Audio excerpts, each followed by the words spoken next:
Hey everyone, I'm Nova, and I recently had the immense pleasure of playing the first 2 hours of Final Fantasy XVI. First, I want to thank Square Enix for inviting me to check the game out. They were so cool and so nice, and I was really glad I could go. Before we get into my impressions, I want to give y'all a few disclaimers, just so that there's no confusion while you're watching. First of all, I am not being paid for this. This isn't sponsored. I'm just giving you all my impressions, and that's it. Second, these are early impressions. Again, I only got to play the first 2 hours, so this is what I think based on the first 2 hours. I can't tell you how the game will unfold or what it will be like as a whole, but I can tell you what I think based on that first bit. These are also spoiler-free impressions, obviously, so don't worry, I won't be ruining any of it for you. Third, the footage you see here and will be seeing throughout the video is not my personal footage.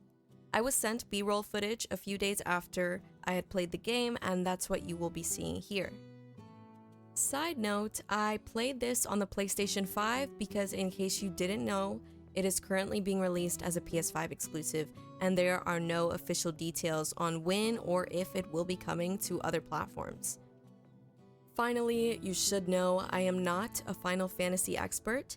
I've only played the Final Fantasy VII Remake, and I dipped my toes a bit in Stranger of Paradise, but never finished it. While I haven't played many Final Fantasy games, I absolutely adored the FF7 Remake. It's one of my favorite games of all time, and I loved the time I spent playing the new upcoming Final Fantasy XVI. With all that said, let's get into it.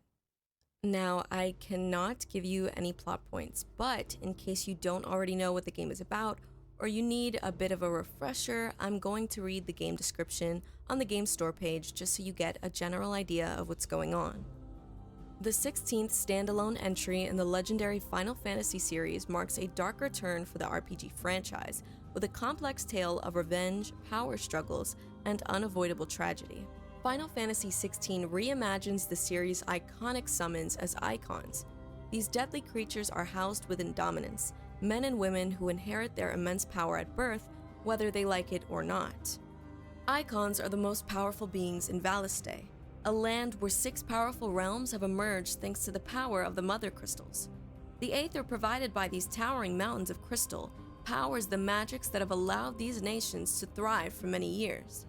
But now, a mysterious blight threatens to disrupt their uneasy alliance. Play as Clive Rossfield, first Shield of Rosaria and guardian of his younger brother Joshua, the dominant of the Icon Phoenix, in this epic action RPG from a team of Final Fantasy veterans. Okay, so let's start with the surface level stuff, how it looks and sounds. First, it looks really nice. The characters are pretty, as always. FF characters are always pretty, from their hair and eyes to even their outfits, but the world looks just as nice. The world is mystical and lovely, dark and enticing, and everything looked really cool. Each area that I played in had its own unique feel and detail. Sometimes games will have a bunch of areas that all look generally the same, which results in everything feeling dull, and it makes immersion hard to achieve. This isn't the case here. I was intrigued by every area I entered and explored. The game is not open world, but that doesn't really bother me personally. Open world can sometimes be overwhelming and daunting, so this is fine for me. It has a lot of big enclosed areas to experience and go through. The world is alive with NPCs not just lounging about, but working, having conversations, and doing what they do. They'll even sometimes say something relating to you when you get near them. It really pulls you in. I will say there were a lot of cutscenes those first 2 hours, but I don't think that will be a problem in the game as a whole. I think they just wanted to set up the story and get you invested, and they succeeded. I forgot I was playing a game at some points because it felt like a movie, in a good way. It looked cinematic and it sounded great. I enjoyed the music, I was enamored with the tunes playing, and most of the voice acting was pretty good too. I didn't experience any bugs or issues with graphics personally. It all ran pretty smooth, and I have no reason to believe that it will be any different at launch. Finally, I did want to say that the lighting, the buildings, The swift movements of Clive when he fights were all stunning to witness, very seamless and fluid. Okay, so now let's get into the feel of the game and its characters. Now, I won't be getting into specifics, obviously, but what I will say is that the game gives me some slight Game of Thrones vibes, and I'm not just saying that because of the medieval setting and style. The more I played, the more I felt those similarities rise, and this is a great thing to me. I'm a big fan of Game of Thrones, and this only made me even more excited for the game. The characters are, so far, good characters, and by good, I don't mean that they are all heroic or charitable or altruistic. I mean they make you feel something. Within 2 hours, I found myself cheering, wincing, and giggling at characters and their actions and words. I was invested and attached, and it didn't take long. The characters are convincing, and they make the world complete. FF16 will also be super accessible to people who maybe have never played an FF game before, or even an action game. The tutorial was incredibly easy to understand and follow. The menus are a breeze to read and not intimidating at all. There are also accessories you can equip on Clive, and it is clear as day what they do for him. Whenever you're not sure of where to go, at the push of a button, the game will direct you to the waypoint of your main mission. Personally, I have a good amount of experience with games. I've been playing them since I was a little girl, but the info and menuing in FF games can be a bit daunting, at least for people who are new to it. FF16 doesn't have this issue, and I'm sure it'll take off a lot of pressure with new players. There are also little lore explanations in case you didn't quite get what just happened or you want some background information, which I think is a massive help. I think especially when the sort of language used in this time period can be a bit confusing to some. These lore bits not only help you understand the world and its characters, but better understand what's important and what is currently going on. They did a great job making this game easily accessible. Oh, and by the way, I'm sure we already knew this, but there will be side quests.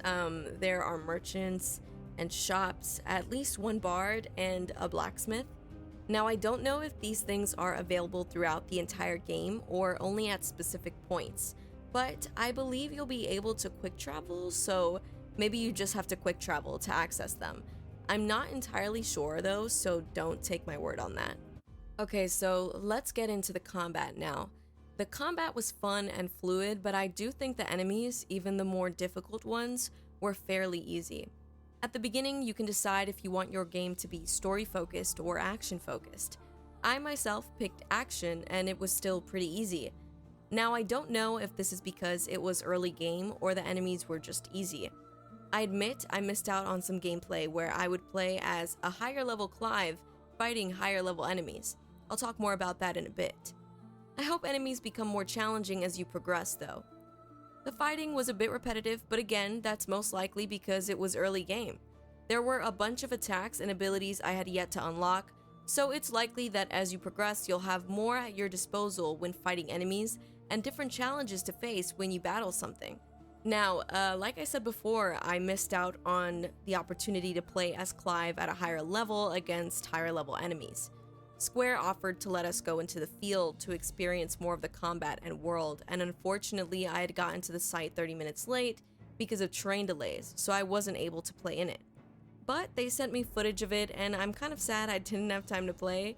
It looks so pretty and big and lush, like just so stunning. You'll also have a mighty hound at your side to aid you in some battles, and even command him to do specific attacks on enemies. Enemies can also be staggered and take more damage when they're in this state. You have the ability to dodge and parry attacks, glide to and away from enemies, and you get XP for combos and just fighting well. Enemies drop items after you defeat them. You can also find items and potions in chests or just scattered around the world. Like I said earlier, you will come across accessories Clive can wear to help you in battles. I remember one that made parrying easier, and another one that would use a potion automatically once your health went down to a certain amount. I used that second one because I'm pretty stubborn and will refuse to heal until it's entirely too late, and it absolutely came in handy. I found the other accessories would make fights a bit too easy for my liking, but that's the great part about it all, you don't have to use them. They're there for players who need and want them, and if it's not for you, don't use them. And last but certainly not least, you can definitely pet the dog, in case you were wondering. I'm so excited for this game, and in the best way possible, I'm nervous because I think I'm gonna like it so much that I'll be torn up once I've finished it. We're a month away from launch, and I am so excited to play it. I will be streaming it live over on my Twitch channel and uploading the VODs over here, so if you're interested in that or games in general, go follow me over on Twitch at twitch.tv/ohinova and subscribe to me here on YouTube and hit that notification bell for me because it's free. Thanks again to Square for inviting me to play, and thank you so much to everyone who took the time out of their day to watch this video. I will see you in the next one. Bye!